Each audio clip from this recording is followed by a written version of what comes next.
I have a pleasure today to welcome you at our GrowUp incubator, and really happy to see you all here with us, that you found time to join our event, to meet our entrepreneurs, to get connected with them, to hear about their solutions.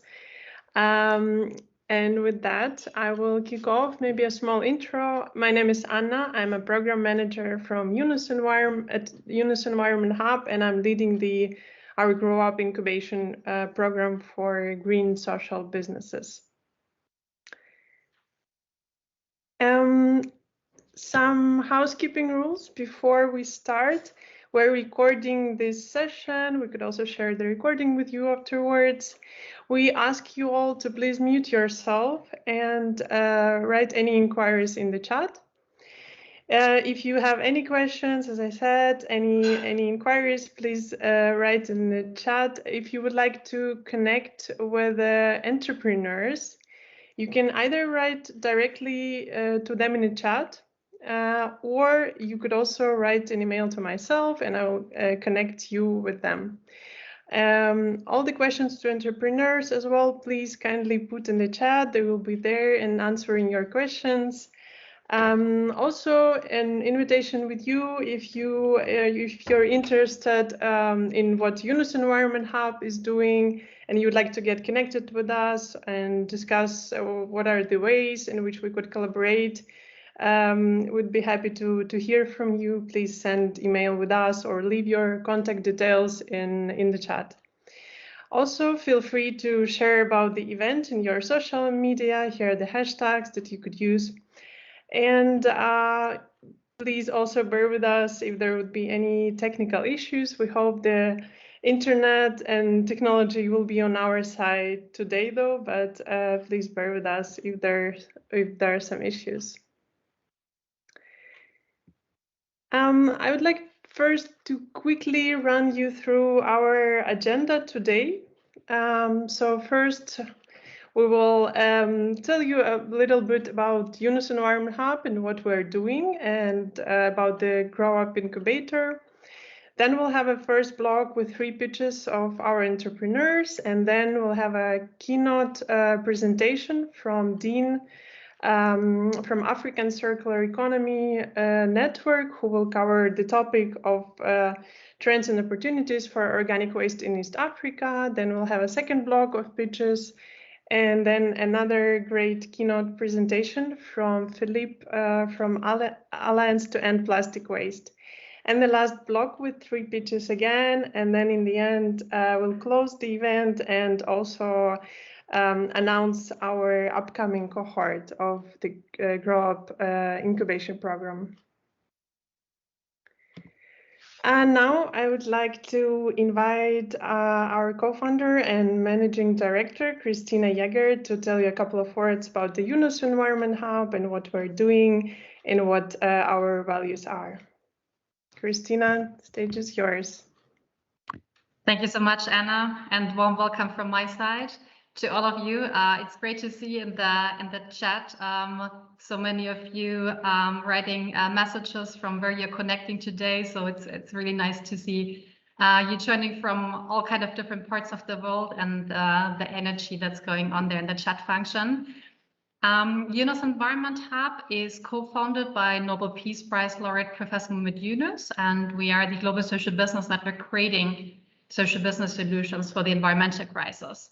And we do this by supporting social business entrepreneurs through programs such as the GrowUp Incubator, but also through venture building activities, advisory, as well as capacity building and training programs.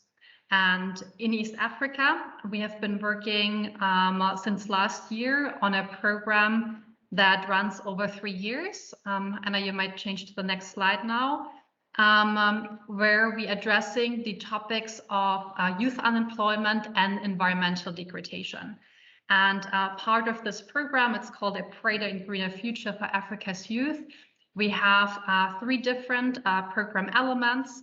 The first one is Start Now, which is an online course for the development of a social business plan. So this is for very, very early stage entrepreneur. I would say for everyone who wants to get started, who wants to develop a social business plan, Start Now is the right program. And then GrowUp is our incubator for existing social business entrepreneurs. So for those who already have a venture, but they're still at an early stage and that want to grow their venture and become sustainable. And the incubator program is designed over cohorts in 3 years. And today we are closing the first cohort. And we have each year a different thematic focus. And for this first year, the thematic focus was waste management. Critical topic in many parts of the world, how we deal with the growing waste amounts in municipal solid waste, plastic waste entering the environment. But it was open for all kinds of waste streams, also looking at organic waste, textile waste, etc. And then last but not least, also our Zero Plastic Waste Cities program, where we've been conducting a feasibility study, particularly on the problem of municipal solid waste management. And today's demo day is sort of the closing of the first cohort of GrowUp, which is, of course, always something exciting and emotional because it's coming to an end for the entrepreneurs, which of course is not the end of the entrepreneurs of our engagement. All of them are now part of the Yunus family, and we will try to support you the best way wherever we can. And I would also like to take the opportunity now to thank my entire team, and especially Anna, for the fantastic work they have been doing on the program, also to our mentors and partners who have been supporting, and last but not least, the social business entrepreneurs that were so committed and passionate in all of the different sessions that we had with you. And we are now very excited to hear your pitches.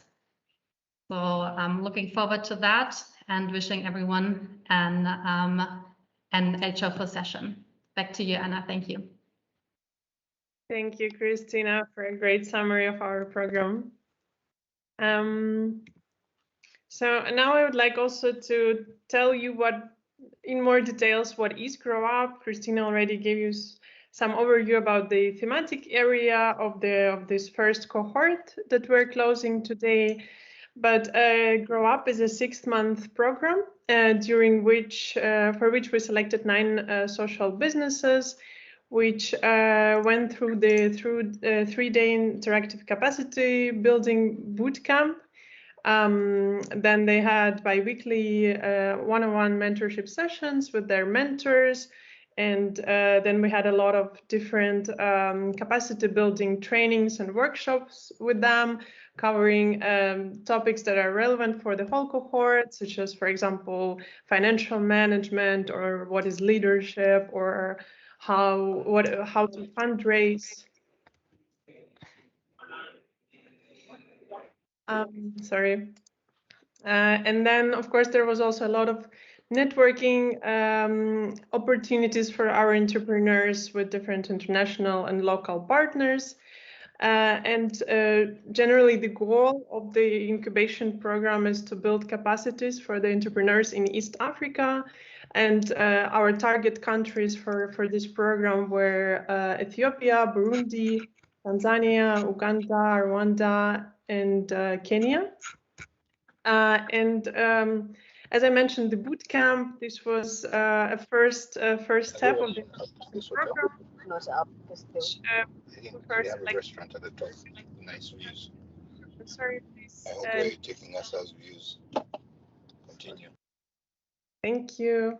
So we first selected 25 entrepreneurs with whom we spent 3 days of the bootcamp.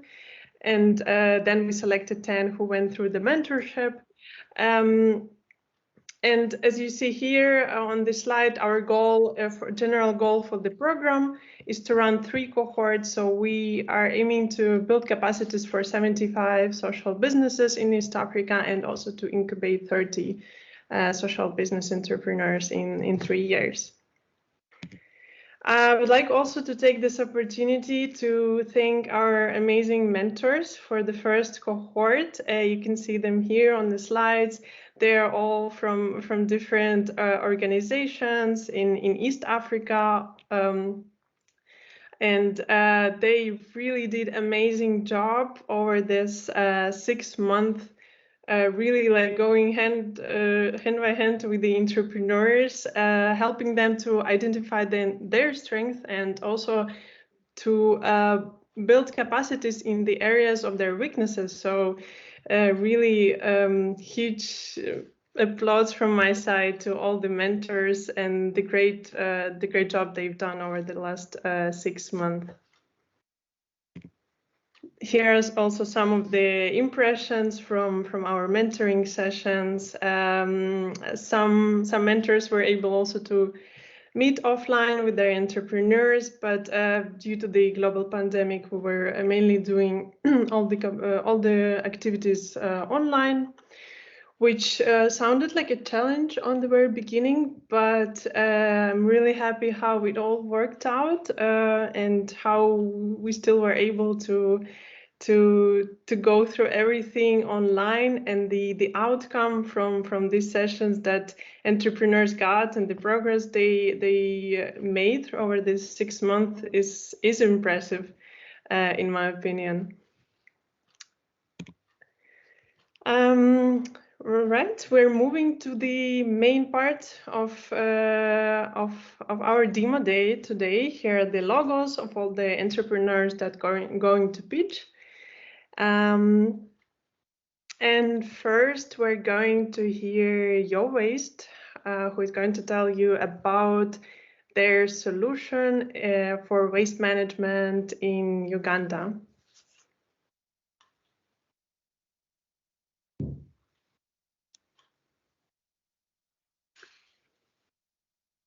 Hi, my name is Martin Tumsime, representing YoWaste. At YoWaste, we like to think about ourselves as a company that is building zero waste communities through technology, one seat at a time.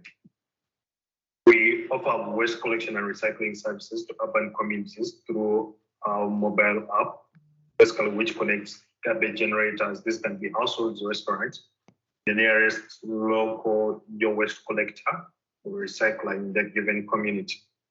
Over the time, we have been able to launch our MVP raised capital, which helped us sign up over 500 plus customers. And we've been able to sign up over 30 plus partner waste collectors and scale to one more new community. Allow me to take you back 5-6 years in my life while living with an aunt of mine in Kazo, a city suburb somewhere in the outskirts of Kampala. I experienced the pain firsthand that a lot of people in urban communities go through once their trash is never collected in time. On this very occasion, my aunt's garbage had not been collected for over 2 weeks period of time. And just like my aunt, they should resort to desperate mechanisms of disposing of or getting rid of this trash. People in communities nowadays do that. There's a lot of inefficiencies and irregularities in waste collection across many urban communities. The coverage is low, and less than 4% of this waste is actually recycled. So our solution has been a better alternative for people like my aunt and other people who reside in urban communities.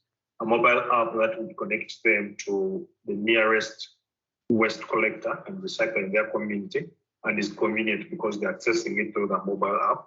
Reliable because we're leveraging on a network of waste collectors to offer an affordable yet reliable service to these communities. Currently, the way our model works is you have households or commercial clients who generate garbage and subscribe to waste management services through the YoWaste mobile app. Then you have a network of waste collectors, or this can be on trucks picking up this waste, taking it to the landfill, and if it's plastic waste, taken to our sorting facility. We are looking at improving this model through introducing a material recovery center where you pick sorted garbage waste from households or clients and have it segregated, where you have compost for farmers, plastic cardboards for manufacturers, and only residue actually finds its way to the landfill.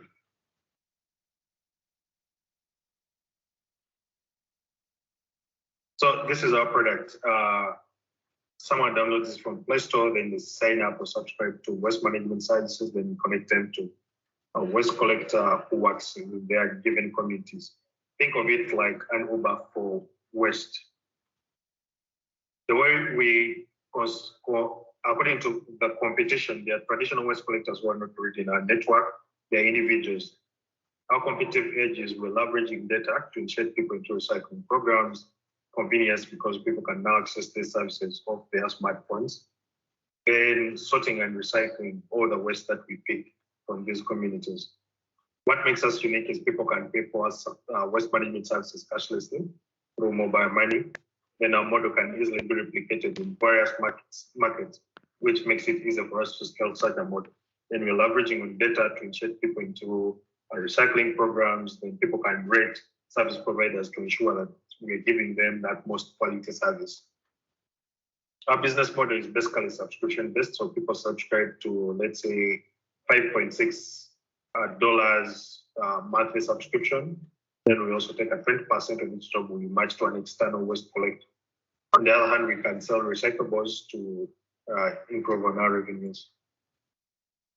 Our progress to date, we've been able to pop our MVP. We're servicing close to 1,000 plus households, and we have over 30 plus waste collectors on our platform.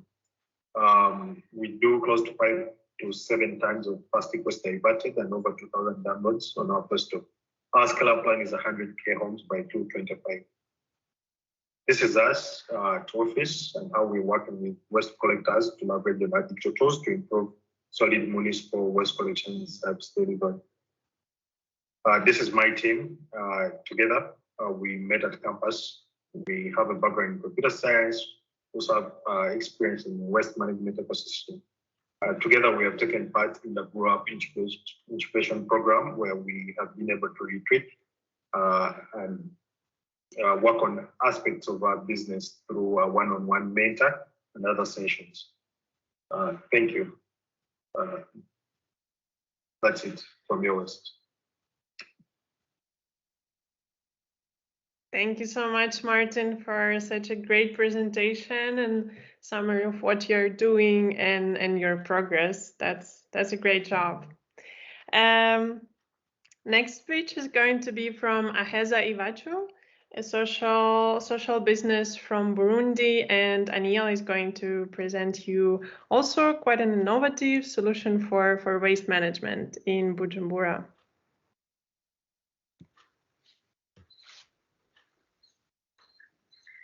Hi, my name is Anina Reco. I'm the founder of AHEZA IWACU. We are a social waste management company based in Burundi, and we provide waste management solutions through waste collection and recycling. Our vision is to transform our country into a zero waste country by promoting a circular economy versus a linear economy of take, use, and dispose mode of production. Of course, we are tackling the environmental degradation caused by significant demographic pressure on our land, inadequate solid waste disposal practices, but also improved waste management policy and legislation.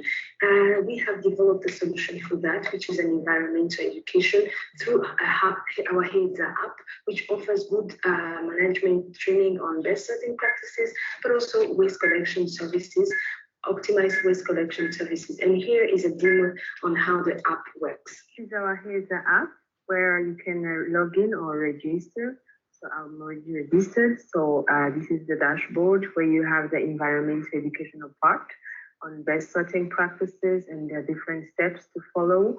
And then we also have our services, on-demand service, whereby you can request collection, waste collection, depending on the type of the waste you want us to collect. You can type here and then eventually add your details, contact, the date, and also the where to collect the waste and the mode of payment. So we also have a subscription whereby you can simply put in your collection days per choice, depending on your calendar. We do have also the boutique AHEZA IWACU, whereby you can order online our product, whether it's a recycling bag, recycling bin, which type of bin you want, and then eventually add in your address and also the detail of payment you want, and then place your order. We do have also optimized calendar, whereby you can simply put in which day you want us to collect your waste, and this will be automatically recorded. these are the settings of the setting of the app, whereby you put your personal information, but also mention if you are a residential or commercial waste. And then also we do have also a reporting component whereby if you have any waste, you can simply put a picture if you want, and then add the date, and also include the address, including also the type of waste to collect. So these are the features of the app. We ensure a circular process of the waste we collect through processing it in organic fertilizers suitable for garden maintenance and also crop and fields, but also ensuring a healthy agricultural productivity. This is our progress throughout the market. We have started in 2017, and today this is where we are, and we do also have an objective to attain in a couple of years to come. Our business model is based on the product we sell, such as organic fertilizers, and also the service, the collection service we offer, but also the training component we offer. Of course, our impact is to really address the several SDGs, such as fighting, reducing malnutrition, and also promoting a responsible consumption and mode of production, but also the climate action through protection of our land and marine ecosystem. We also improve livelihoods of our community and creating jobs, and also reducing our carbon footprint from the waste we convert. Also, we have the training component, which empowers smallholder farmers, but also promotes bioagriculture, which is using organic byproduct. Of course, we're not the only one in the market. Here is a competition, but our main advantage remains the industry we use, the technology we use, such as the digital part, which we are the first waste collection company to have launched a digital platform of waste tracking. We are also committed to improve our waste recycling industry, and today we are tackling also the plastic waste in manufacturing eco-friendly construction materials. But also we are committed to growing and building partnerships around the world, and here are some of organizations we've been working on. And today we are very glad to be part of the UNIS Environmental Hub through the GrowUp incubator, which has been a very good program for us in terms of building our professional and personal development through the programs we have been learning, and the leadership practice session, and also the networking with our peers from East Africa, from Germany, and in Zambia as well, but also and mainly with the mentorship program, which has been a very good program for us in terms of building our capacity in defining key objectives for our company, but also strengthening us and building several networks within around the world, in Germany, in East Africa as well. So thank you, UNIS Environmental Hub, for putting this together, and together with our team. So that's what we've been working on, and our next step of the 5 years are to really strengthen our manufacturing of eco bricks from plastic waste, and also to launch a AHEZA project to empower more farmers with the bio-intensive farming practices in integrating soil fertility management techniques. Here is a financial focus of the project we're working on, which has a return on investment and a rapid cash payback. So we are looking for funding, and we would like you to join our mission in supporting us, and we're looking for 100,000 funding to purchase additional waste converting machine to develop our AHEZA project in facilitating our smallholders with the use of land rental market, as well as sharecropping farming techniques, but also improving the food and agricultural waste through an anaerobic converting system. So help us build the future we want, and be part of the journey as well. Thank you.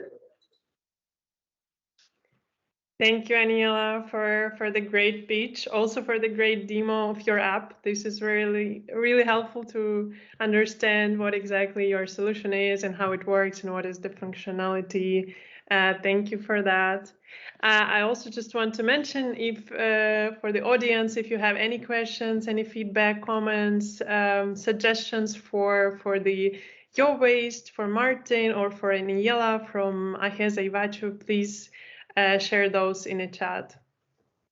And the next bit is from Biha Eco Venture from Uganda, and Hamidu is now going to tell us about his solution for the eco tiles.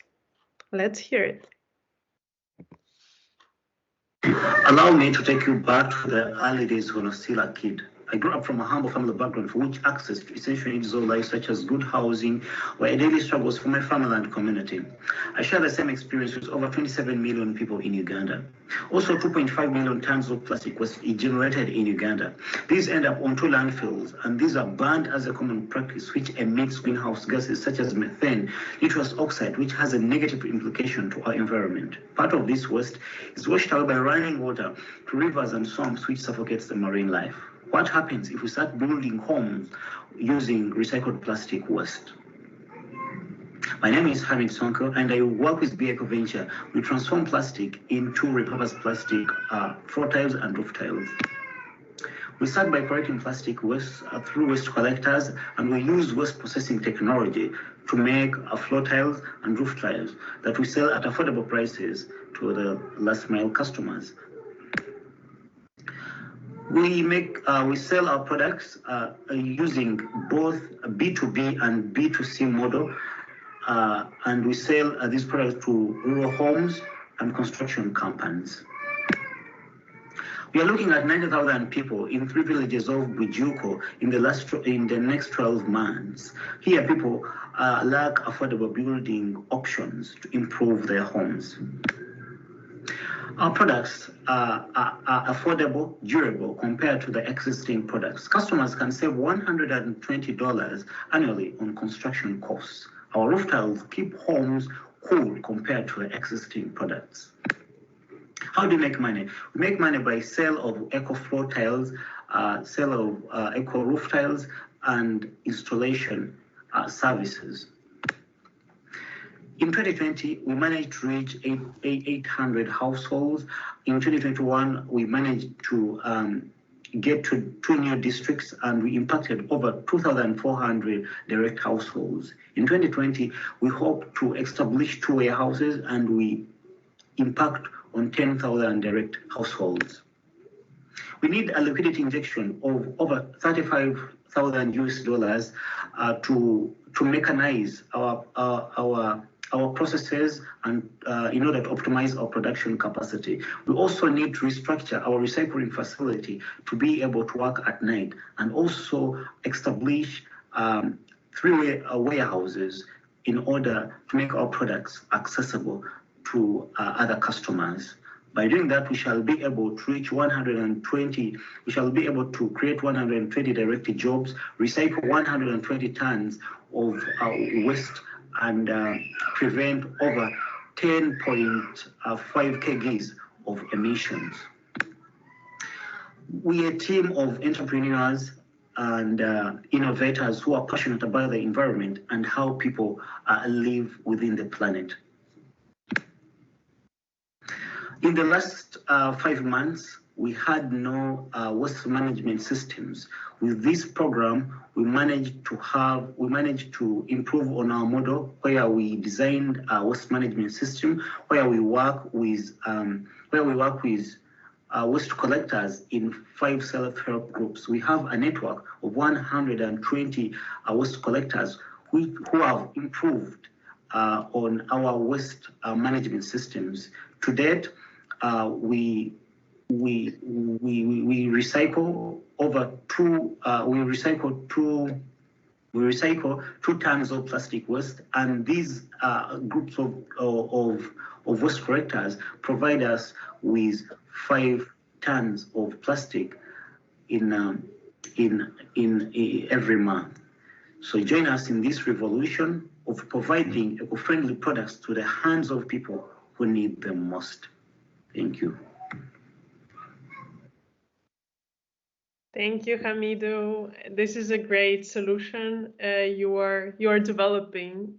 While on one hand you solve and help people from poor neighborhoods in Uganda, while on the other hand you help also to save the environment in the communities. So combining with solving the housing issue. Thank you for the great pitch. So now we're going to have a keynote presentation, and we wanted to this demo day to be not only the pitch event and not only to introduce our entrepreneurs to you, but also to initiate the discussion around the plastic and organic waste, because these are mainly the waste streams our entrepreneurs are busy with.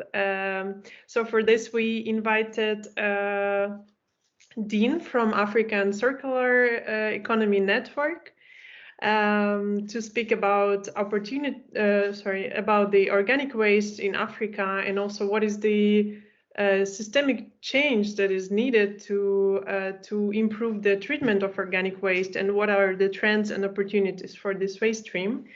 Dean is a sustainability and circular economy specialist, and also a Uganda chapter lead for the African Circular Economy Network.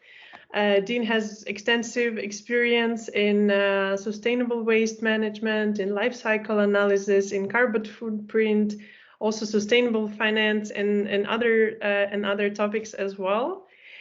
So let us hear what are the Dean's insights on the organic waste and the current situation, how it could be improved. Dean, the stage is yours. I'm going to stop sharing my screen so you could share your updated presentation.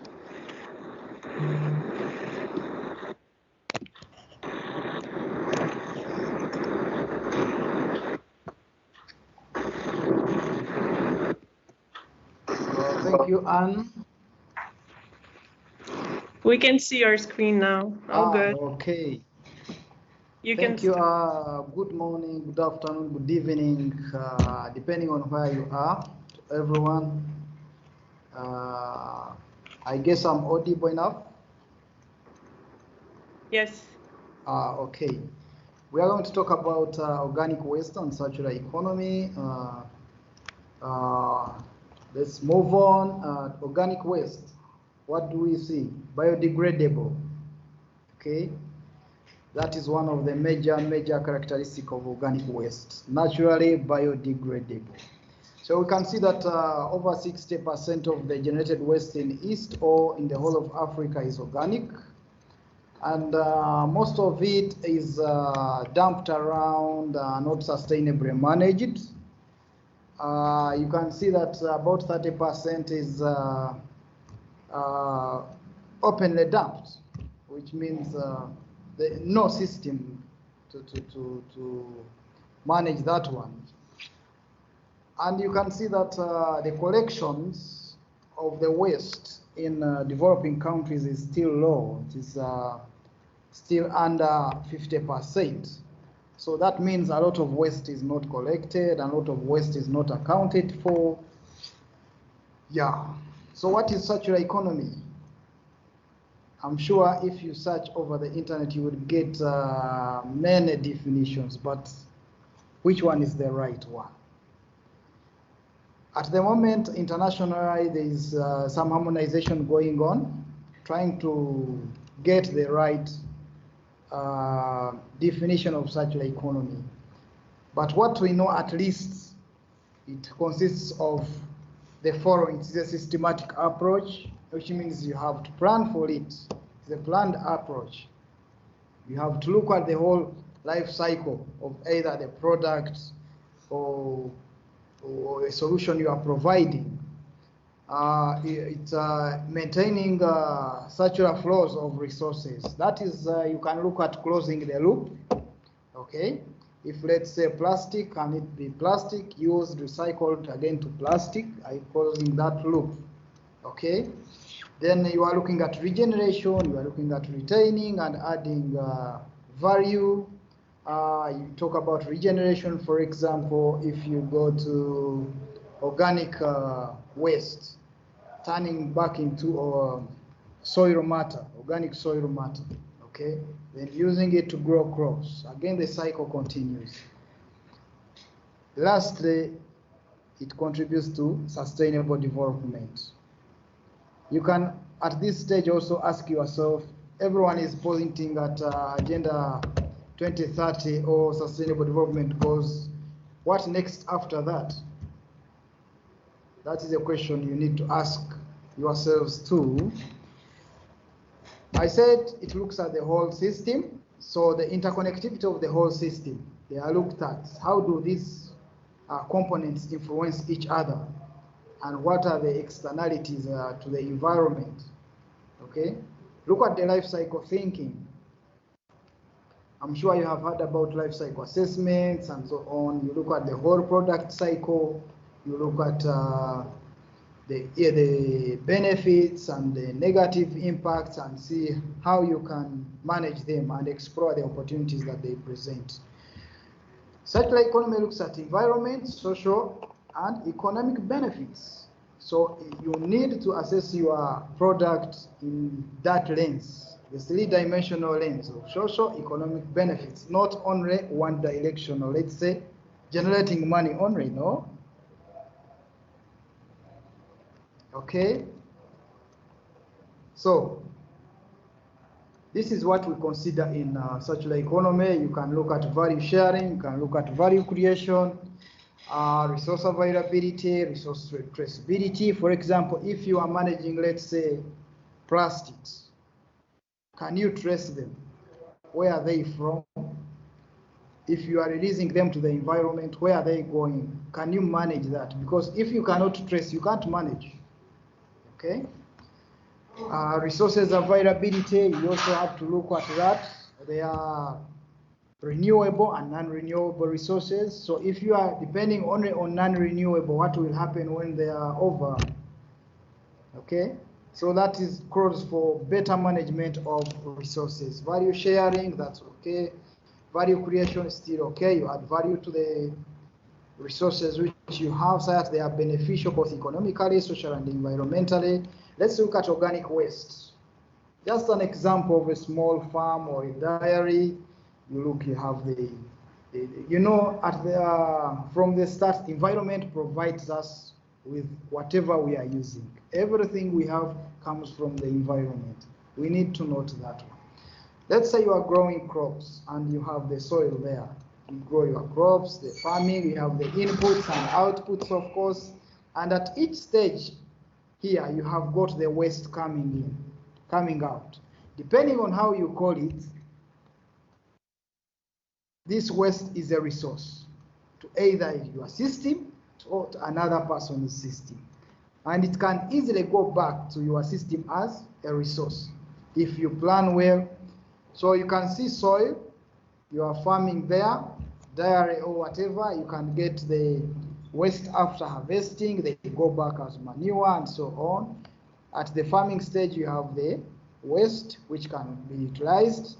At the soil preparation, you can have waste which can be utilized.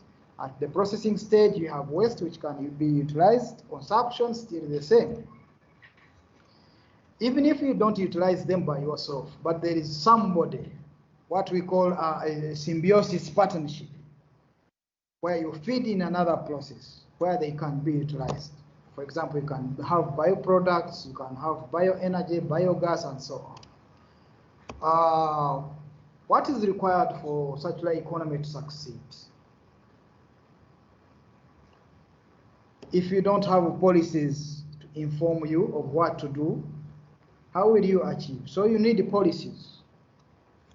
Policies are all in stages or in levels. Can be country, international, it can be national, it can be company policies, organizational policies. You can do it at a community level, okay? Even at your household level, by the way, what you call a policy, you may have a system which you put in place where you have to, for example, segregate your waste and then use it to produce bioenergy for your cooking and so on. You will need skills.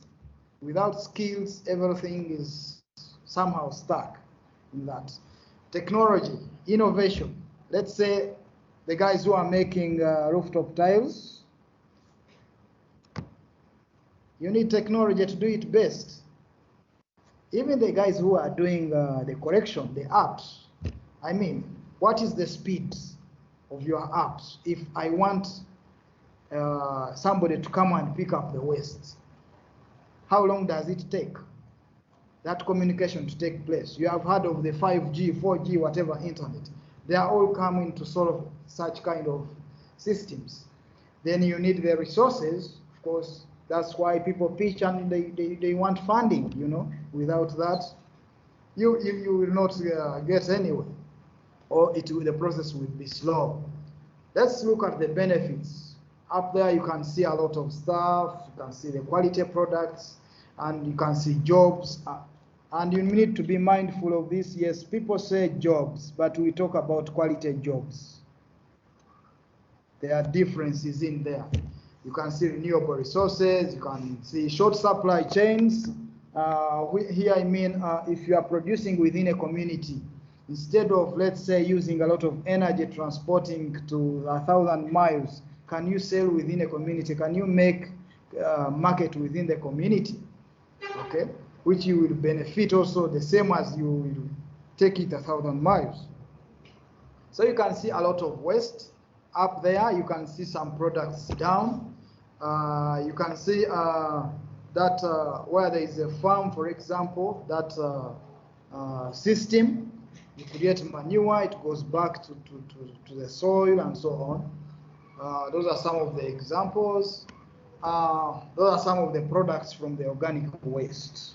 Okay, those are bioproducts. Okay, so you can see there where you see somebody seated in there, that is herbal medicine from different plants. So you can imagine how much we can get from organic waste to sustain our lives for better environmental and social and economic. There you go. See an example how we work on this planet. Okay, somebody is making bricks there. That is what impact they are making to our environment or to our societies. In the middle part, you see somebody is cleaning the road. The next, that is the sand removed from the drainage system. Okay, what if this sand replaces the other upper part, where people are degrading the soil, where they are excavating soil for making bricks? What if you use this? Whatever you get from the drainage, the sand, you make bricks. You will not now go for excavating the other soil. Okay? So those are systems. What about all these demolitions we see? Okay? Can that resource be utilized again? But remember, all these ones need technology. They need funding, resources. They need skills to do all this. Yes, how do you start? You have, for example, a company. You have a product. So how do you go about it? How do you now start with the imparting or adopting circular economy strategies? First, you have to assess what you are doing. You have to be knowing what you are doing. You have to study your system, knowing audit your system and see exactly the inputs and outputs. Then you design now the solutions. Okay, what can be done? What can be done better in terms of social, economic, and environmental benefits? Then we go on, of course, at the end. It's the data that tells you the story. You know, you have heard of the word greenwashing everywhere. Companies release data, but do they tell the truth? So people should be able, or your consumers should be able to look at this data and be sure that actually what you are doing is the right thing and you are telling the truth. There you go. You have value from all that one. Okay?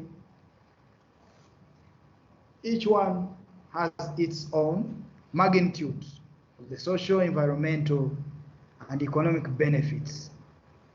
But which one is the best? And I'm sure all these guys who are doing products, they have different ranges of products. But among them, which one is the best? Which one is more circular, that it has the best social, economic, and environmental benefits. Okay? There you go, some thinking points. How about a no waste or a zero waste disposal policy?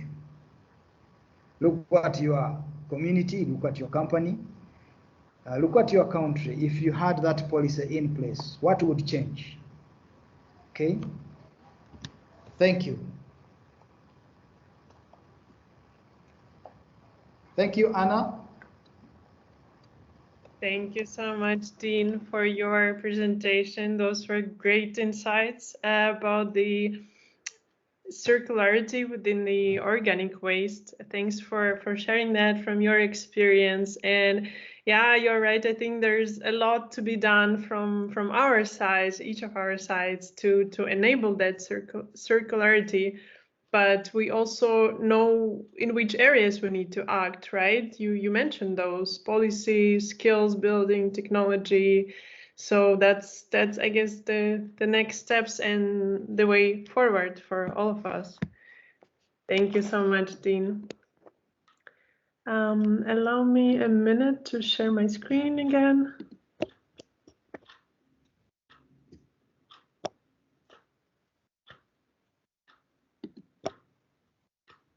All right, I hope you can see my screen now. Yeah, if you have any comments to proceed with the discussion about the organic waste, feel free to get connected to Dean in the chat, or also just post your feedback or what you think about the status quo of the circularity for organic waste, or what you think are the changes needed to enable that circularity.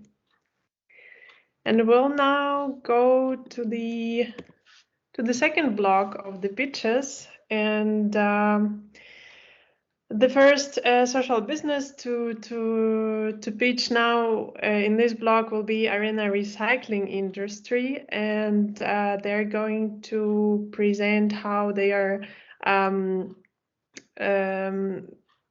recycling plastic into the eco bricks, and yeah, also solve a housing issue in Tanzania. Let's hear Eilers.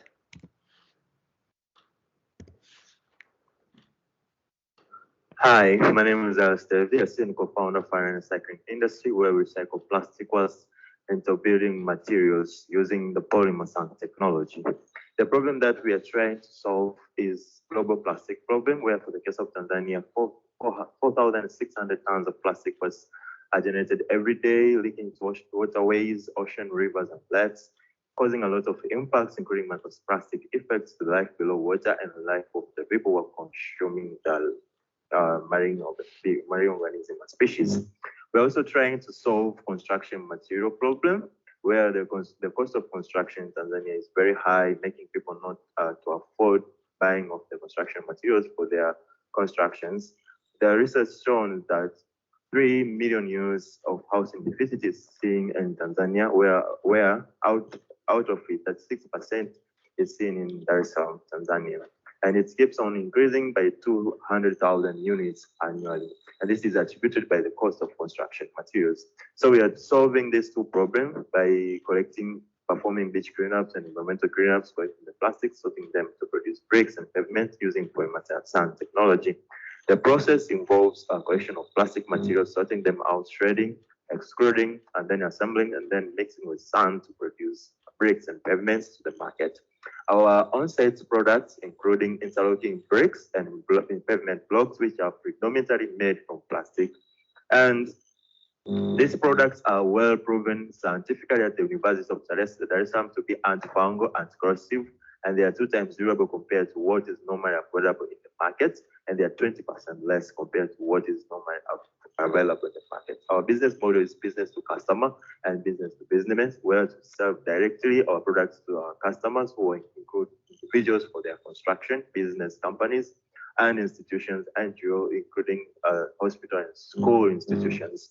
We are capable of producing 100 eco bricks per day and 15,000 per square meters pavements.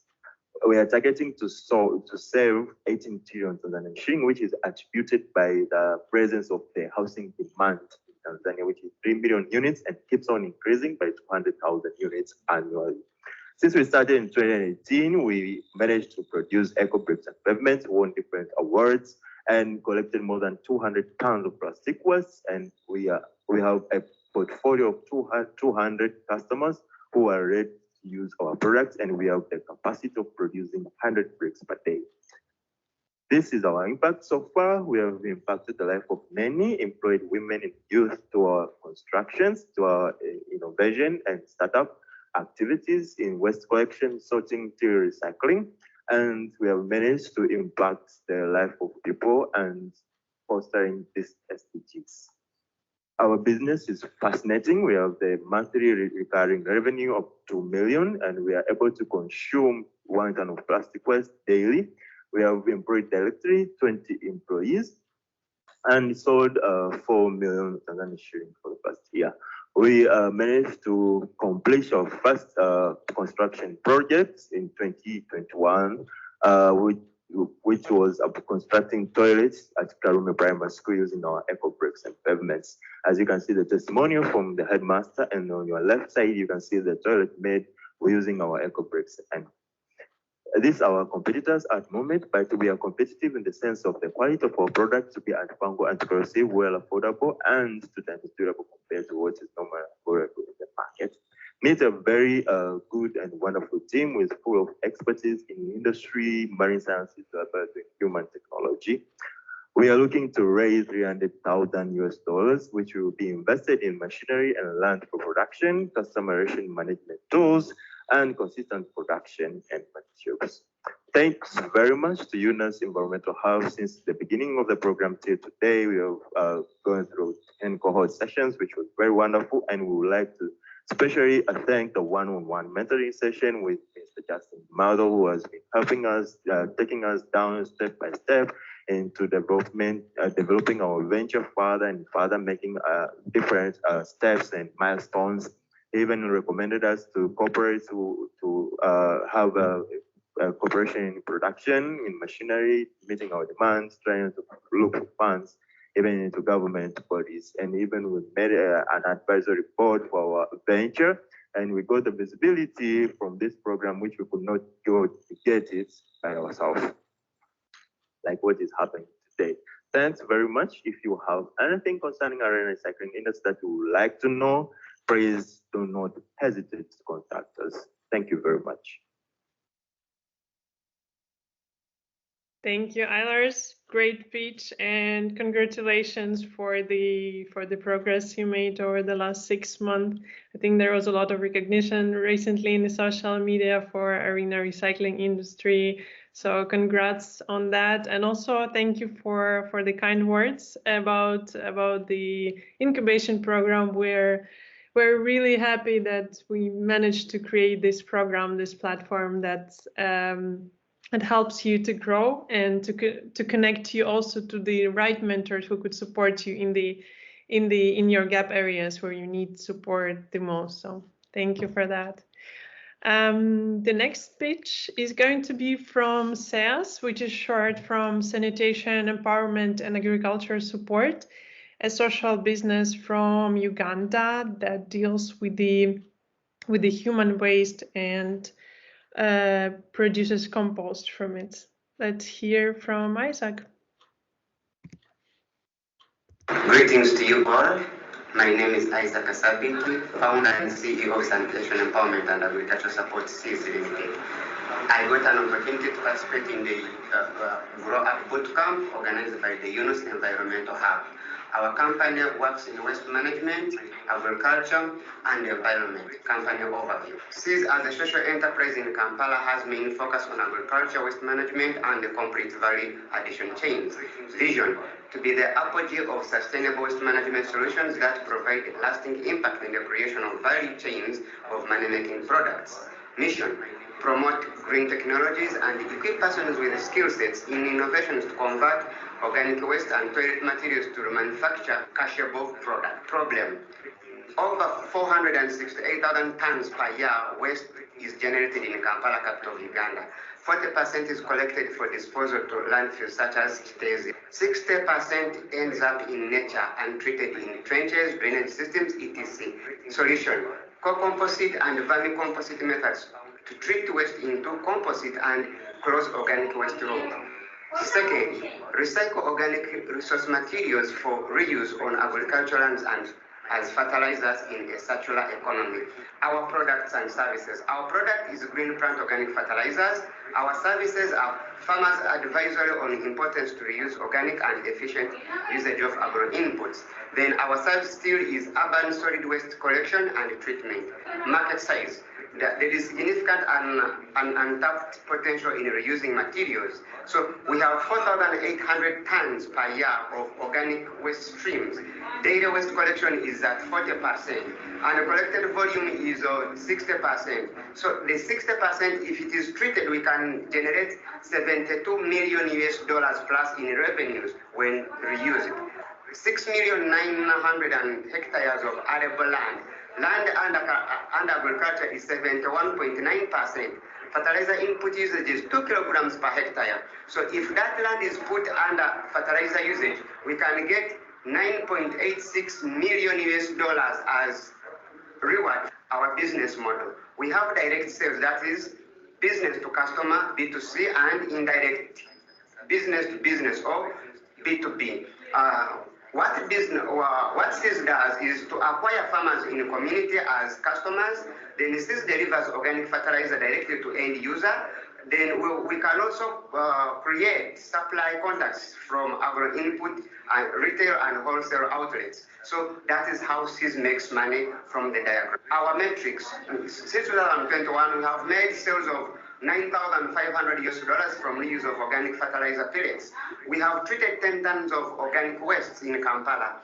We have improved sanitation for 65 homes. We have created 15 jobs in organic waste value addition. We have 220 farmers using green plant fertilizers. Company financial projections. In 2022, if we invest $8,000, we are able to make $12,500 with a revenue of $4,500. In 2023, if we invested $11,000, we will make $17,000 with a net income of $5,000. In 2024, if we invest $13,500, we will make $19,500 with a net income of $5,900. In 2025, we will invest $15,000, get revenues of $23,000 with net income of $8,000. They ask, we are seeking $16,000 in investment to fund growth requirements. The funds are usable for capital expenses such as machinery, operational expenses. We have also existing investors such as Instant Raising, which has invested $5,000. We have Derek J. Lobo with $5,000, and then in grant from Give Love of $2,000. Our team. The team leader is Isaac Asabiti, Chief Executive Officer, who has a diploma in youth involvement work, a social entrepreneur for 12 years with experience in waste resource value chains. Brenda Faith Navitaka, Marketing and Promotion Manager. She has a diploma in public administration, 6 years in hotel and hospitality management. Charles Murwanyi is a financial manager, holds a degree in business administration, diploma in business studies, 7 years of experience as loans officer. My contact information, mobile number +256 782 808805. My email is sabitisaaka@gmail.com. Thank you for your time. Thank you, Isaac.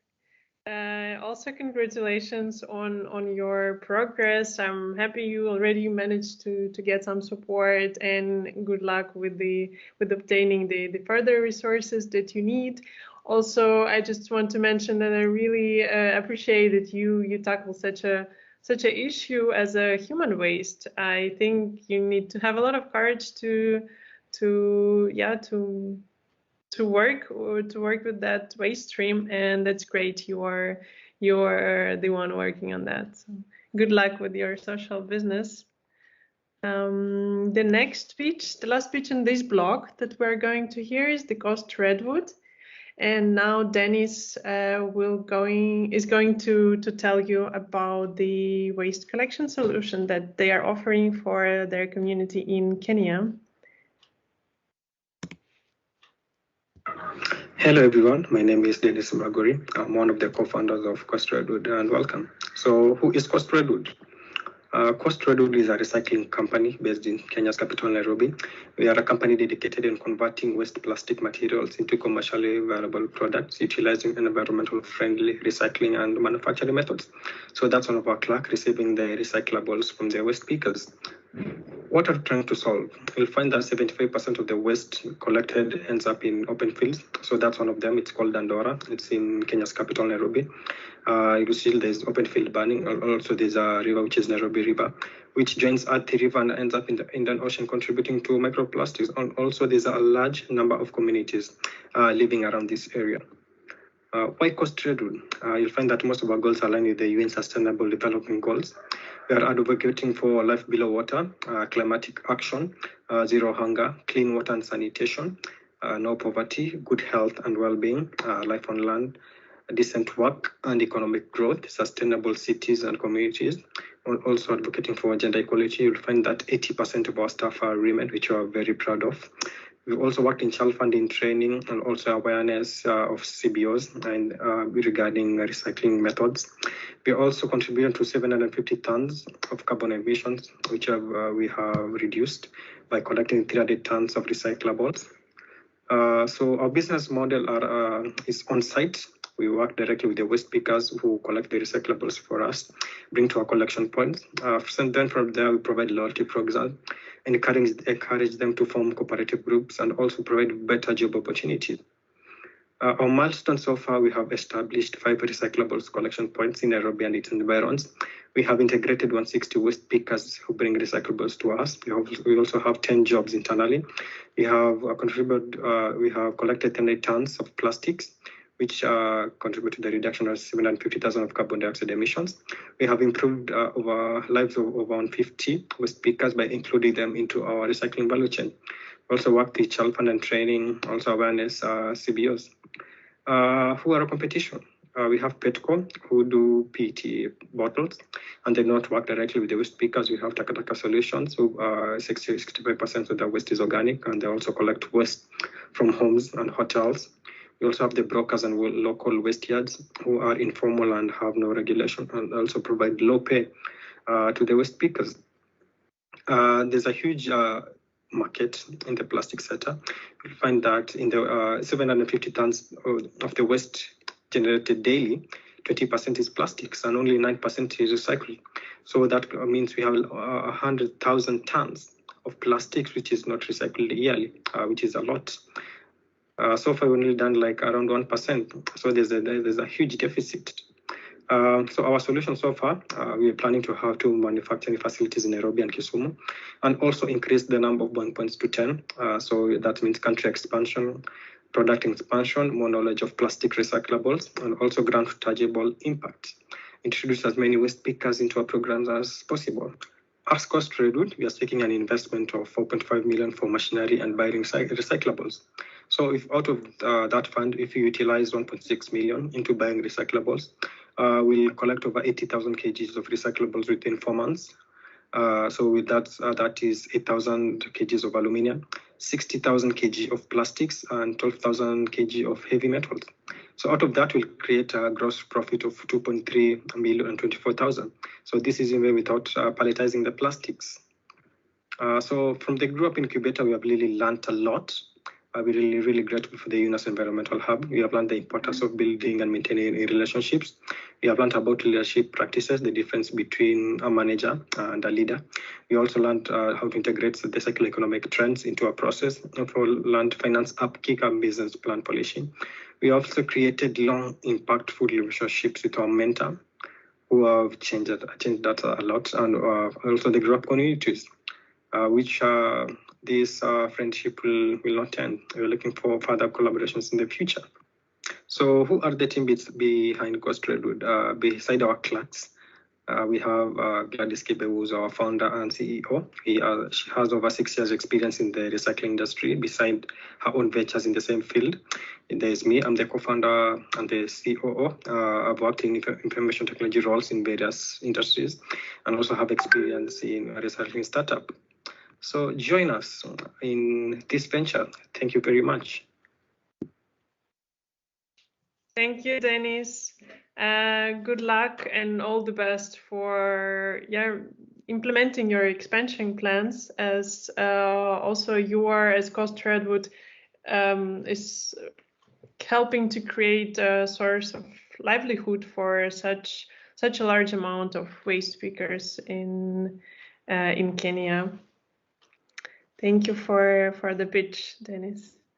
All right, so next we're going to have another keynote speech, and for this we invited Phillippe Montagne. Phillippe, I hope I pronounced your last name correct. I'm sorry if not.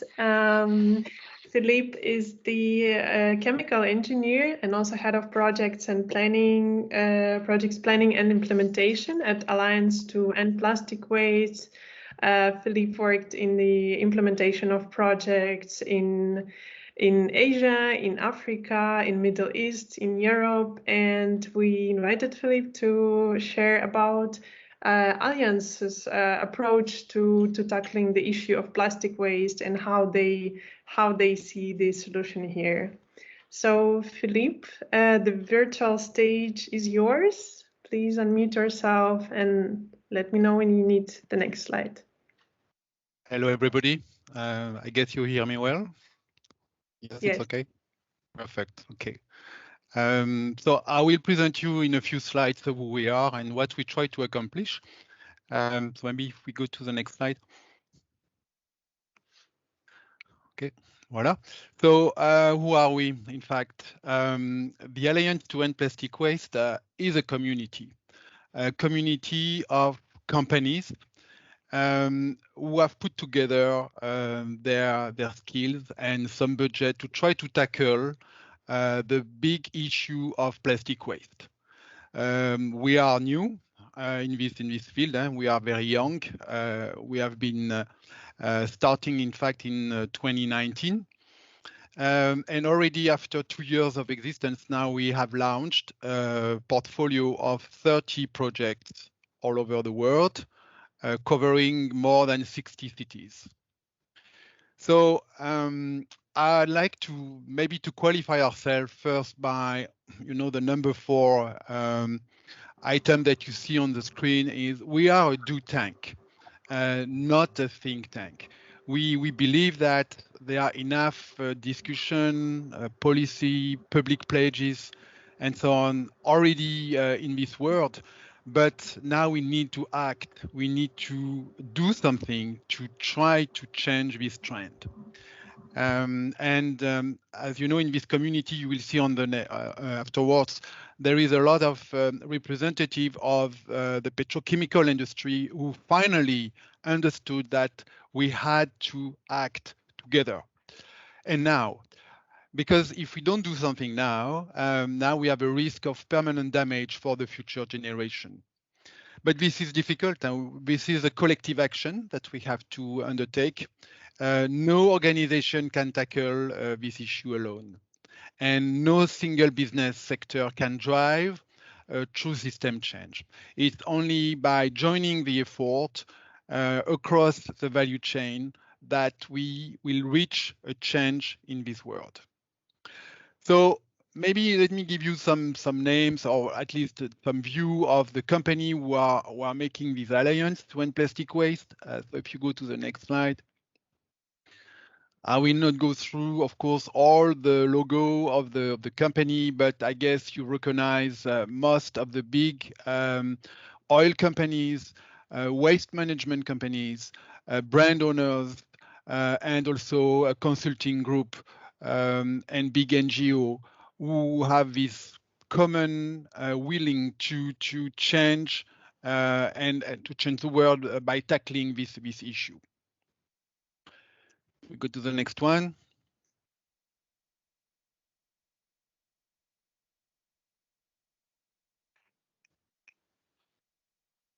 Voila. So beside the big companies, we do have also a network of partnerships and supporters,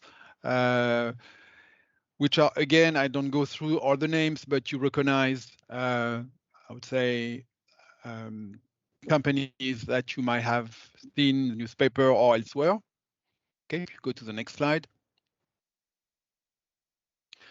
What is important for you to understand is that the Alliance funding is trying to cover all the aspects of, I would say, of the life to try to address this plastic issue. 60% of our allocations go into the infrastructure because obviously in many developing countries, infrastructure are not there. But we do also invest into innovation. We do invest into education, and we also do cleanup actions. And this is very important that every project that we launch got these 4 pillars included, embedded into the scope of the project. So next one.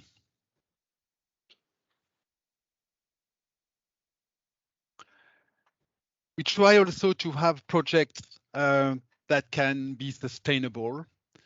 Alors, sustainable, it's a nice word, but sometimes it's difficult to achieve. I would say our philosophy is to try to invest in, to invest in capex and in startup opex. But then we want the system to be self-sustainable, self-sustaining.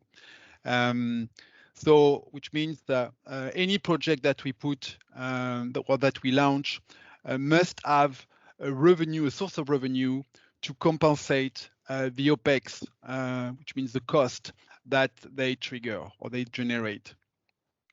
We want also our project to be scalable, which means we start sometimes small, but step by step, we are able to scale up our projects during a series of phasing.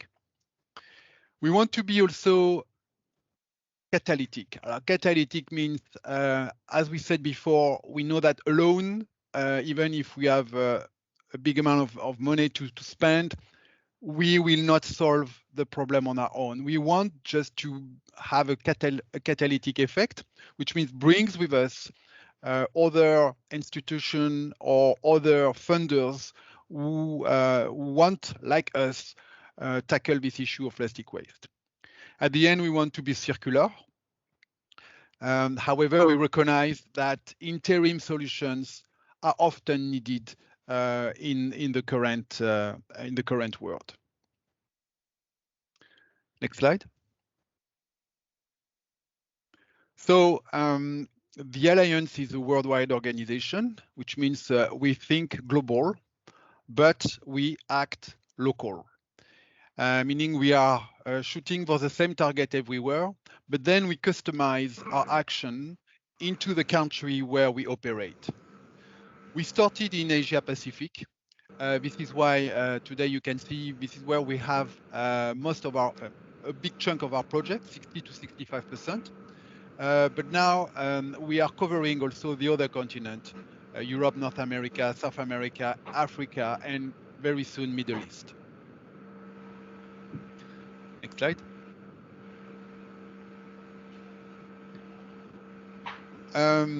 So I was saying, yes, global thinking, local action to support our action on a local or on each continent. We created what we call the regional task group, which are composed of the member company which are operating in these continents, so that we can have the support that we need to help the project that we steer with our partner in every country. Next slide.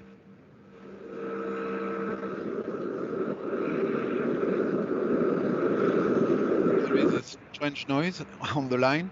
So, let's be sure that everybody is on with the microphone off. Yeah, super. Super. Okay. So here a few numbers. Again, these numbers, they are published everywhere, so I will not spend a lot of time here, but maybe good to remember that the plastic industry is producing a million tons every year, and so we are about 400 million tons of plastics produced every year. This volume will be multiplied, some people say by 2 or another factor in the coming years, because the world needs plastic, because plastic is a good material and help the world to be safer. The problem is that the end of life of the plastic is badly managed in many countries. So today, only 70% of plastic waste is collected, and only 15% is recycled. I would like also to tell that we understood also very fast that the plastic waste is in fact the emerging part of the big iceberg of waste. And this is what we see. But generally, when you have a plastic waste issue in a country, it's because you have the waste issue, generally speaking, which is not solved.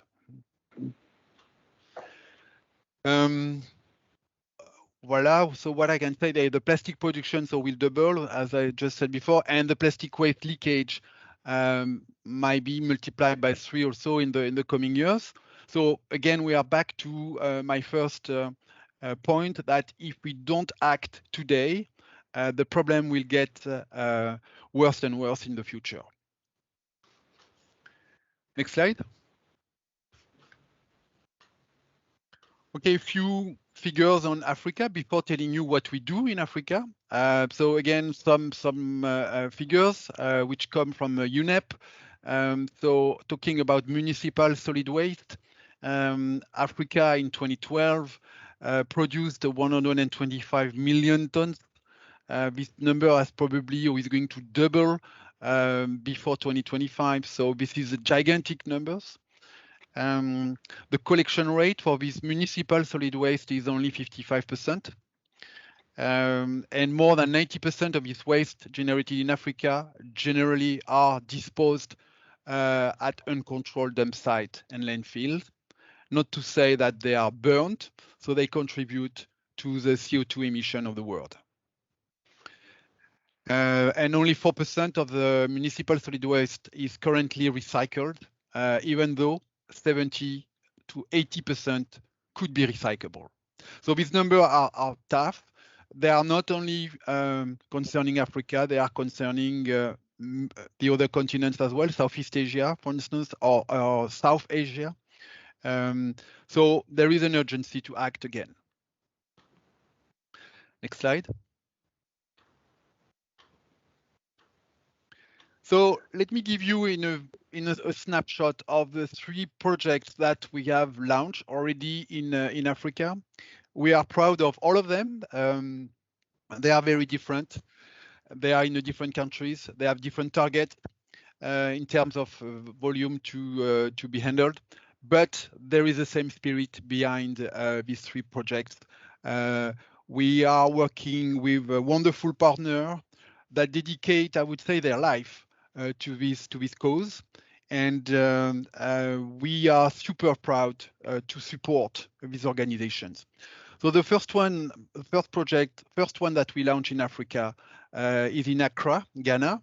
The name is Closing the Loop. Our partner is AHEZA Foundation. This project has been started already a long time ago, a few years ago, I would say.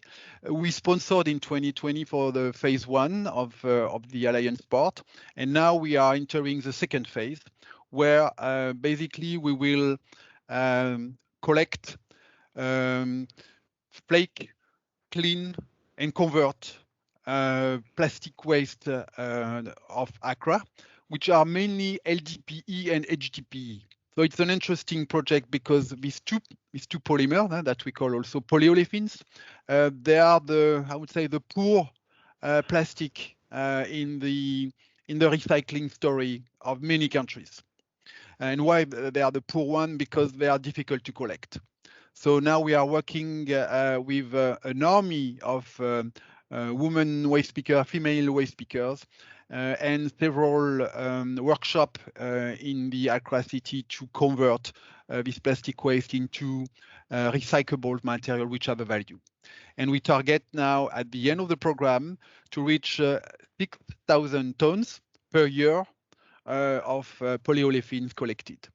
So I think Dana is maybe behind the screen here. So again, congratulations, Dana. This is absolutely fantastic, the job you've done with Hilda. And again, we are super proud of this mission. The second one, second project I want to comment, if you go to the next page, is a tiny project that we launched in Bazaruto in Mozambique. It's called Baziza Bazaruto. Baziza means clean in local language. It's a small project, but with a big impact because we are working here with African Parks. African Parks is an organization that regroups 17 African parks, as the name says. And the goal here is to clean up this park, which is, by the way, an archipelago just in front of, just in the Ocean Indian, in front of Madagascar. And the sea brings, in fact, to the shore of this archipelago tons of plastic every day. So the program is first to collect on a daily basis the plastics which land into this shore, bring these plastics on the continent, and then find a nice outlet for this plastic. It's a small project, 100 tons per year of waste which are collected, but we are just at the phase 1.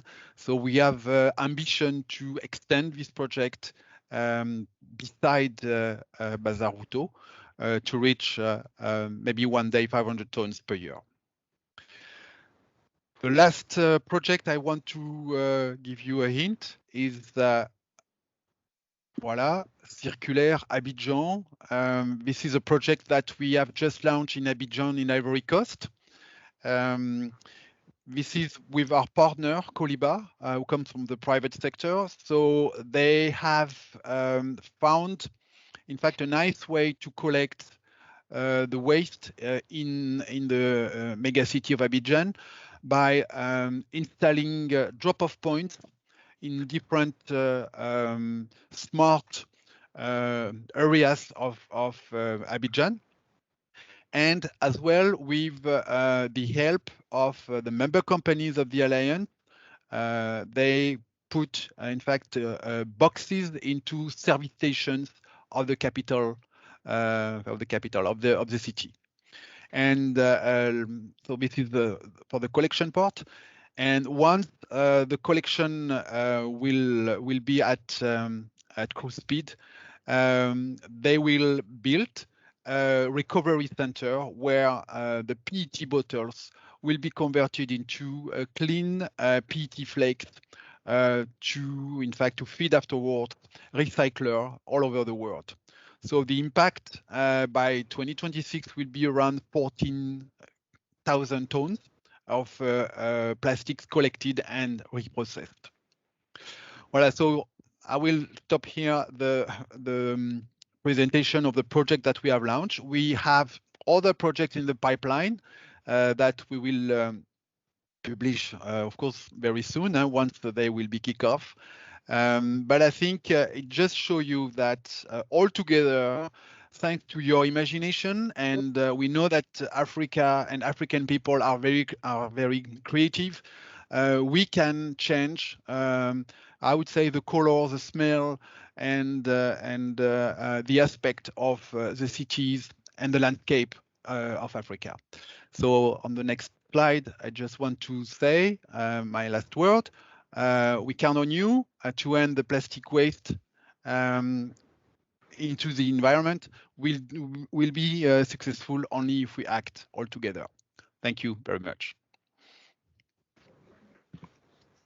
Thank you very much, Phillippe. I really like how you designed your presentation as a call for action, you know, so encouraging us all to take a moment to think how we can contribute to the solution of this problem, plastic problem, and combine efforts and act together.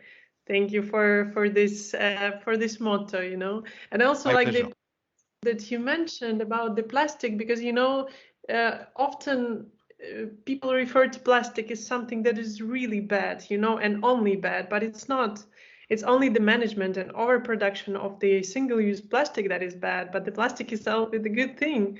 And you also emphasized this point. Yeah, thank you for the insights about your projects. And we as Unison Environment Hub is also happy to be your partner of the Alliance to End Plastic Waste for the Zero Plastic Waste project in Vietnam and India.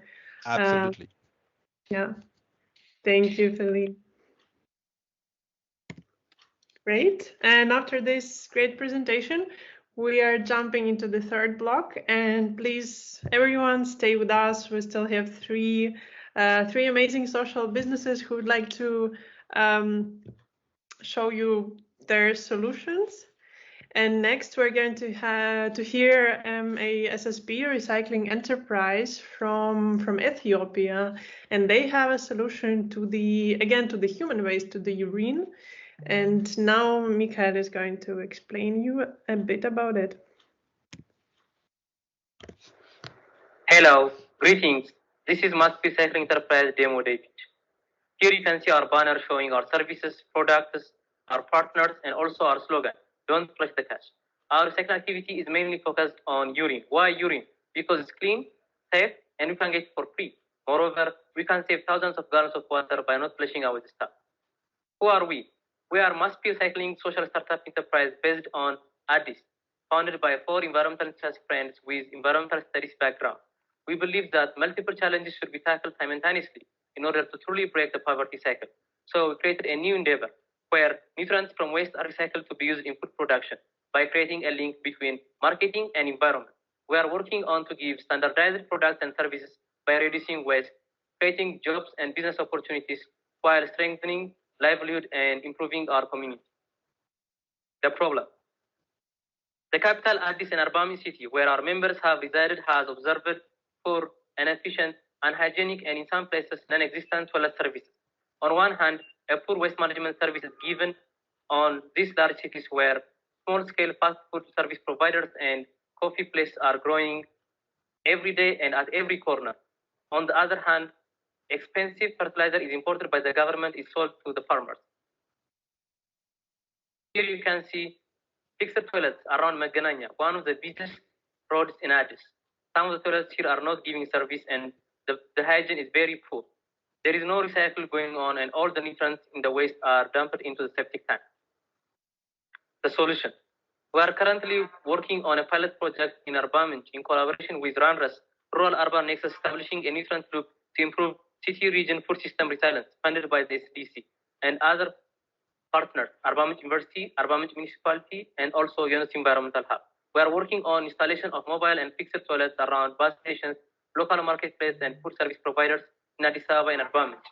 We are working on community outreach to change the mindset of the food service providers on waste sorting and hygiene, because we believe a well community can shorten the hassle and problems of recycling. We are working on producing organic fertilizer, which is a sulfide powder and also organic compost, and also building modern and organized waste collection system using our own group. Here you can see prototype of mobile toilets, and on the left you can see sulfide tractor prototype, and on the right you can see the compost production trial. Our products and services in the pipeline are mobile and fixed toilets, organic fertilizer, and compost. The customer's needs are toilet service, organic fertilizer, and compost at affordable price, and waste disposal. Our marketing strategy, we have 2 proposed revenue streams, the service and end product sales. On the service, we charge customers for using mobile and fixed toilets, and monthly fee from customers using waste collection disposal, and from greenery, indoor and outdoor greenery for public and private entities. From end product sales, fertilizers, provide powder and compost, and small crops and vegetables.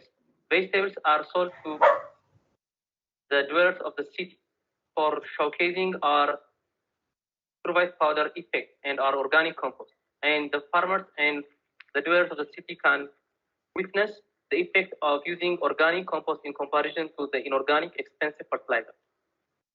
Milestones achieved are received 5,000 meters square land from the town municipality, 6 months mentorship program with Unity Environmental Hub, digital presence, the website, LinkedIn, Facebook page, Telegram and YouTube channel, 2 international and more than 7 local partners, prototype building and trial production. Here you can see the land that we get from the municipality. Here you can see the site clearance for shelter building. Here you can see provide production trial. Next steps for MASSP. To employ optimized toilet service system and recycling production in Addis Ababa and environment, increase production scale and sales, and create green initiative for mentoring and training programs for university students, promote and enhance urban farming and small-scale crop production. On the short term, we want to produce 2,500 kilograms of organic fertilizer and install 25 toilets in Addis, 12 toilets in environment, and 6 toilets in Awasa. On the long term, we want to prepare and develop capability for launching phase 2, pieces and excreta recycling, and also export to East Africa. What is MASSP looking for? Funds to apply the pilot project of environment on a larger scale in Addis Ababa, partners to collaborate with grant and technical support for green initiative, research grant for the optimization of the recycling process.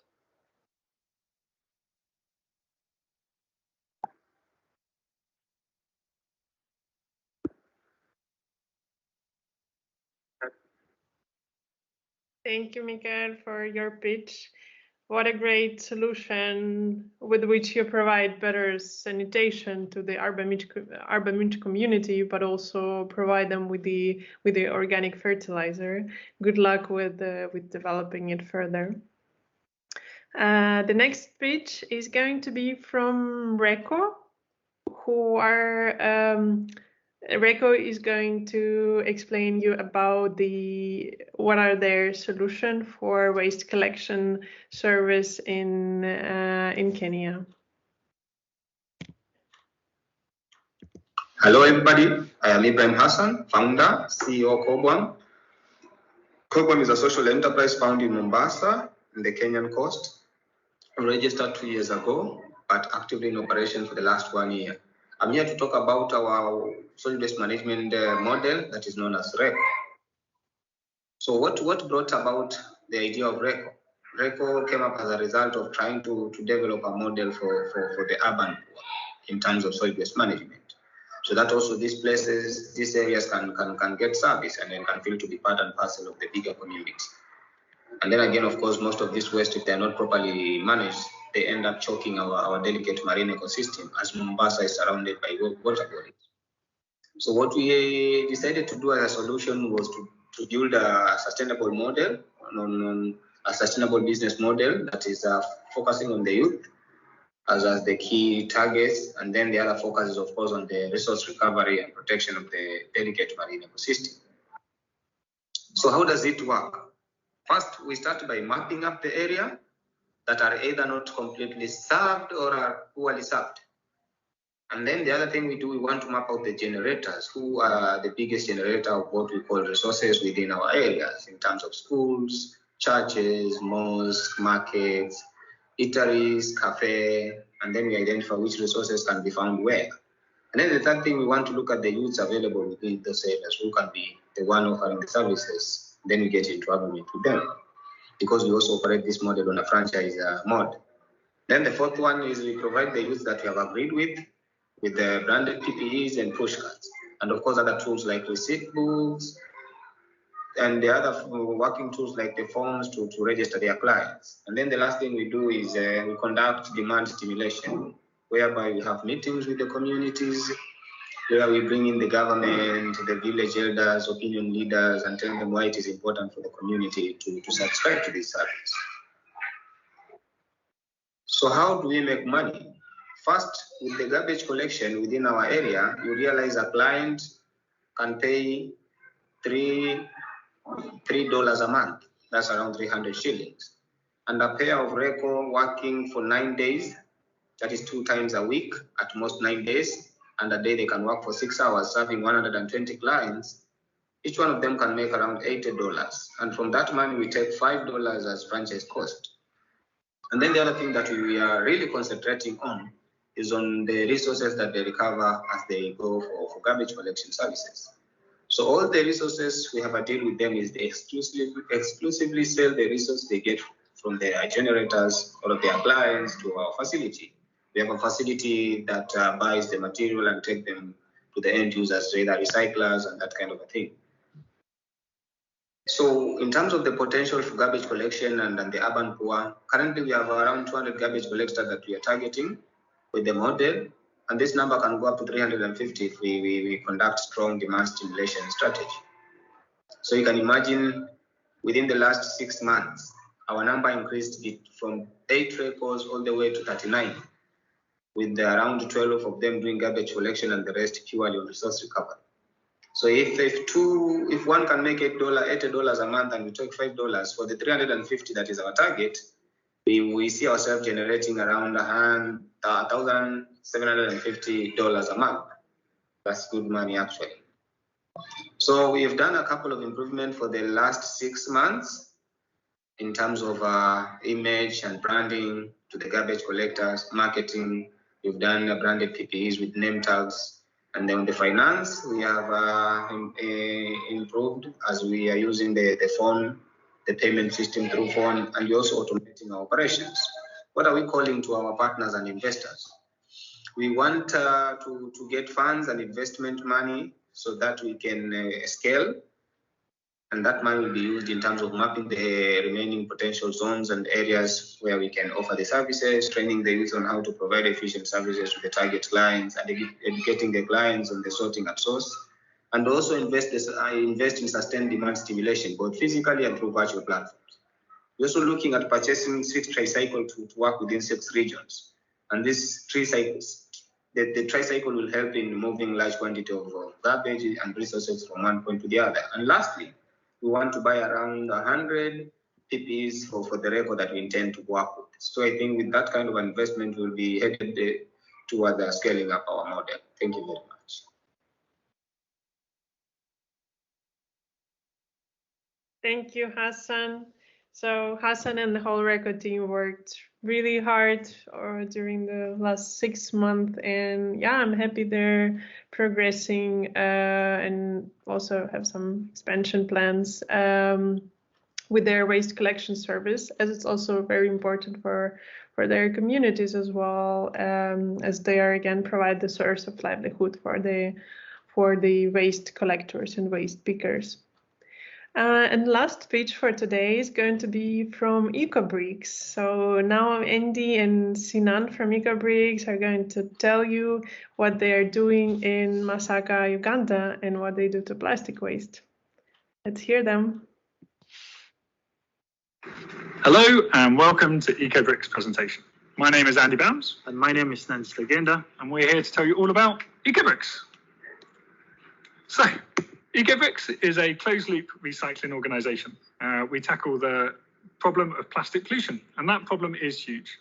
Over 600 tonnes of plastic is disposed of every single day in Uganda, and 90% is burnt illegally or taken to landfill. On top of that, 85% of youth are unemployed.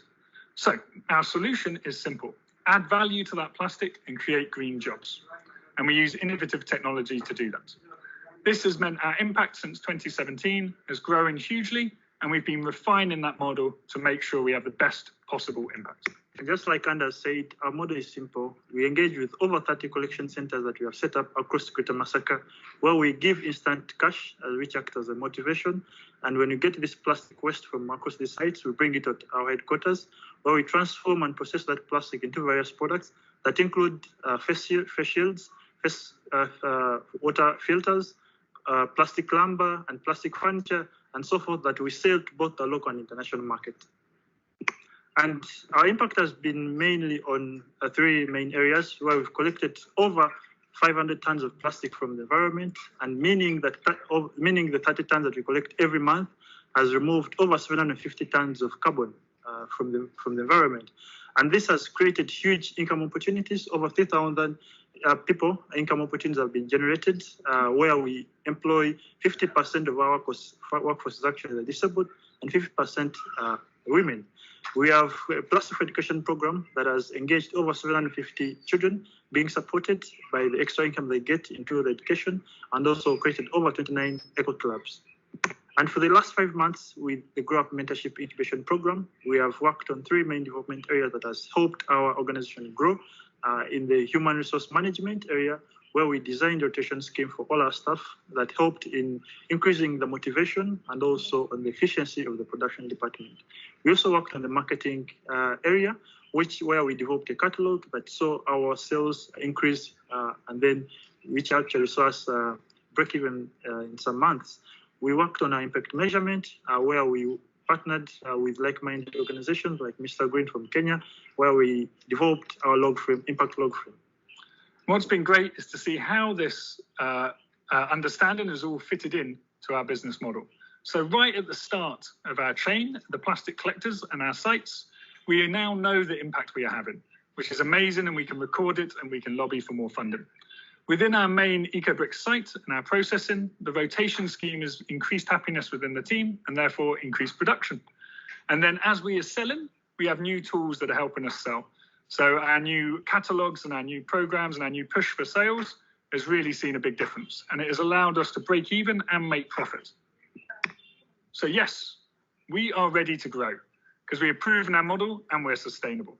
But what we need to grow is machinery, bigger collection and innovation. So in machinery, we need a crusher that will allow us to have 2 times the volumes of plastic flowing through our site. A washing line that will allow us to add $100 a ton to each value of the tons we collect. And a larger extruder that opens up the opportunity for us to innovate and expand into different types of plastic. We want to collect all this plastic from the shores of Lake Victoria. We already collect over 2 tons a month from those shores. And now we're looking to add 50 collection sites. For that, we need 1,000 ton bags to collect and store all that plastic. The innovation, we want to blow people's minds. We want to make a splash. So we want to build a boat out of recycled plastic for the fishing communities that are helping us get it. And we want to do a press awareness around that. So this requires financial support. Although we're sustainable, the organic money we're making doesn't allow for growth. So we need $10,000 for a crusher. We need $49,000 for a washing line, $55,000 for a larger extruder, and $3,000 for ton bags.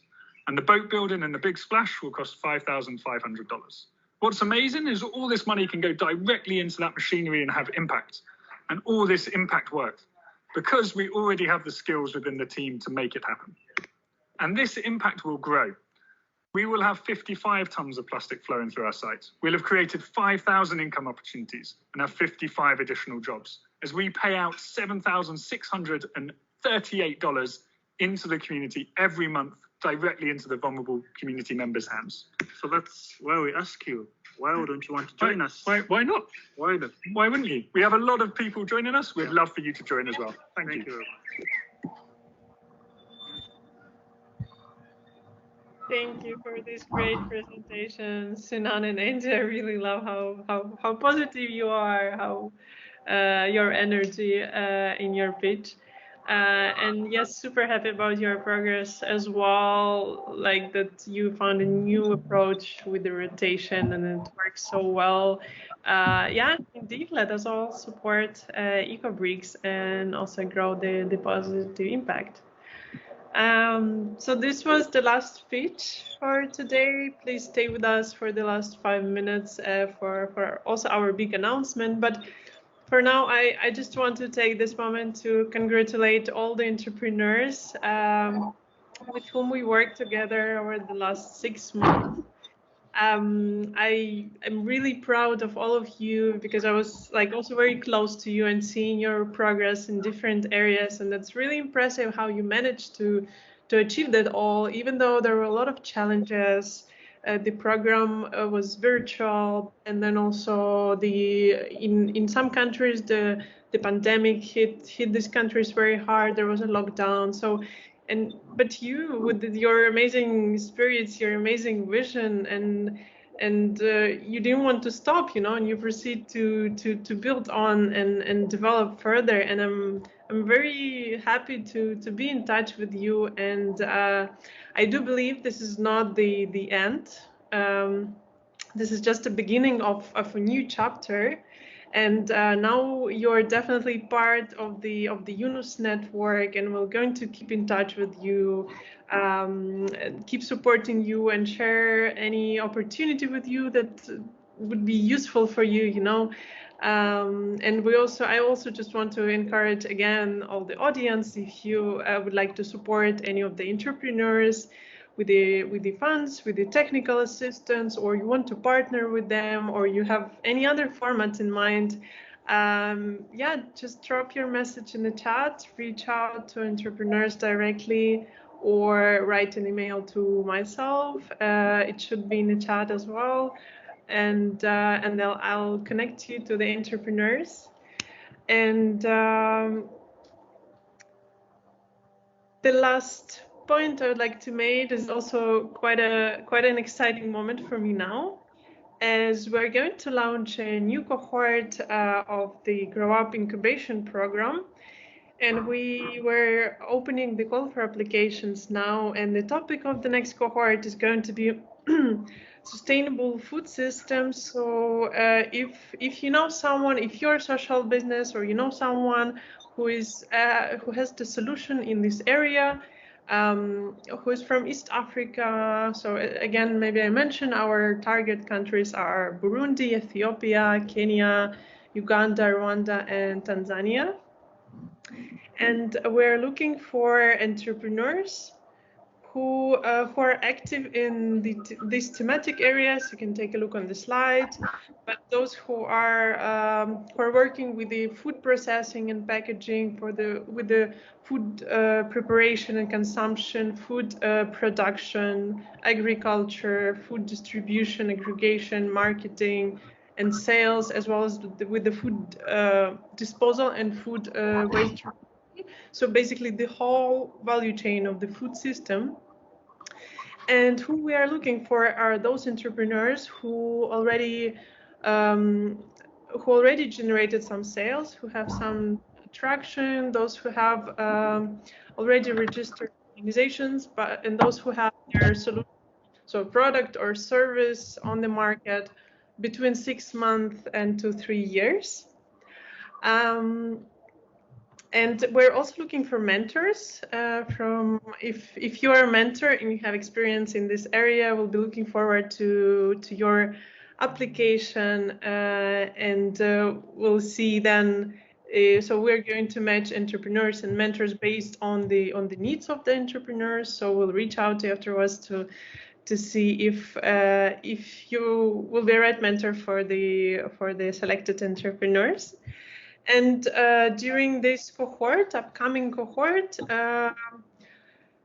we will select again 25 entrepreneurs to participate in the call for applications for entrepreneurs and mentors will be until the 21st of November. Again, I encourage you to share this information with your network. You can find it on our website, in our next week. You could also find it in our social media.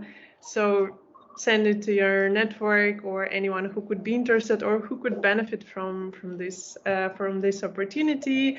And again, the entrepreneurs in this cohort, they will receive intensive tailored mentorship on a bi-weekly basis with their mentors, a lot of capacity building trainings and workshops, a lot of networking opportunities, and of course, a lot of peer-to-peer support, and get connected with all the entrepreneurs in the cohort.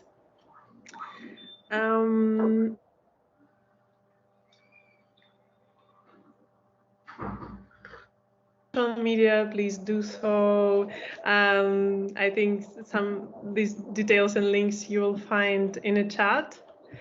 And thank you all again for coming. Again, congratulations to you, entrepreneurs. And if there are any questions left in the chat, we are going to forward them afterwards and connect you to the entrepreneurs, or in case there are any inquiries, to get connected. As I said, we're going to take care of it after the event. And yeah, I'm super excited to be here with you to celebrate. For me, it's really a celebration of the progress of the last 6 months. And I'm super happy I spent it with you entrepreneurs and with you mentors. It was really a great time, and I'm also looking forward to the new cohort and to support new entrepreneurs, but meanwhile stay in touch with you guys. So thank you for that. I guess with that we'll wrap up, and thank you all for coming. Let us know also in the chat if you have any questions. Well, we can hang in here for another couple of minutes. Thank you, everyone. Bye.